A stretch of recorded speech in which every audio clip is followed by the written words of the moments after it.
बहुत गर्मी हो रही थी, बहुत भयंकर गर्मी, और रसोई में खड़ा नहीं हो जा रहा था। और चंचल जाकर अपनी बिस्तर पे चुपचाप लेट गई थी, एसी चला लिया था। अब कमला जी को समझ नहीं आ रहा था कि ये इसको क्या हो गया है।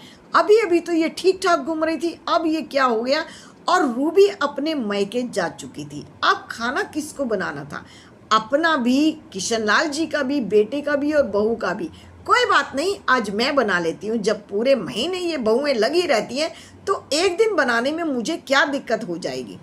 कहकर कमला जी रसोई में गई थी और उन्होंने हल्का फुल्का खाना उसमें बना दिया था। एक थाली में सजाकर बहू के कमरे में लेकर गई थी। बेटा कोई बात नहीं, आज तुम्हारी तबीयत खराब है, कोई बात नहीं, ये खाना खा लो। और चंचल ने बैठकर खाना खा लिया था। और उसके 2 दिन के बाद फिर बहुत ज़्यादा गर्मी थी और उसकी नंद भी घर में आ गई थी।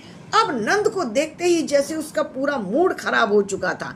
एक तो भाभी यहाँ पर नहीं है, रूबी अपने घर चली गई है, रसोई में संभालती नहीं हूँ, गर्मी में मेरे से काम होता नहीं है, और ये नंद मुंह उठाकर जब इसका मन करता है चली आती है।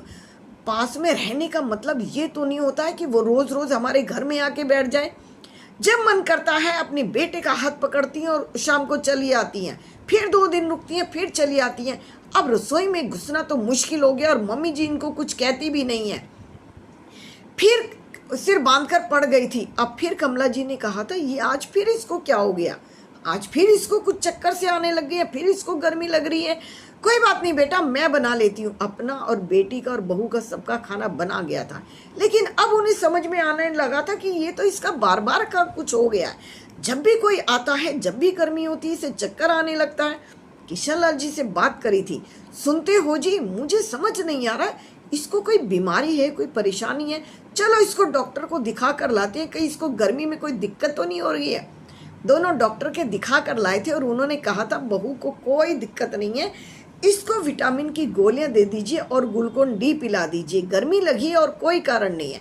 अब सास समझ चुकी थी कि बहू को चक्कर काम को देख कर आते हैं, गर्मी को देख कर आते हैं, या कोई आता है तब देख कर आते हैं। बहू सास ने भी फैसला कर लिया था इस बार अगर कोई आ गया तो वो काम नहीं करेंगी। सास ने भी रिश्तेदारों के आने पर चुपचाप कमरे में चली गई थी और बहू ने अकेले काम किया था। अब बहू की समझ में आ चुका था कि सास को भी चक्कर आने लगे हैं। बहू के चक्कर पर चक्कर काम को देखकर आते थे, कभी काम किया नहीं था, सीखना चाहती नहीं थी, गर्मी बहुत ज़्यादा थी।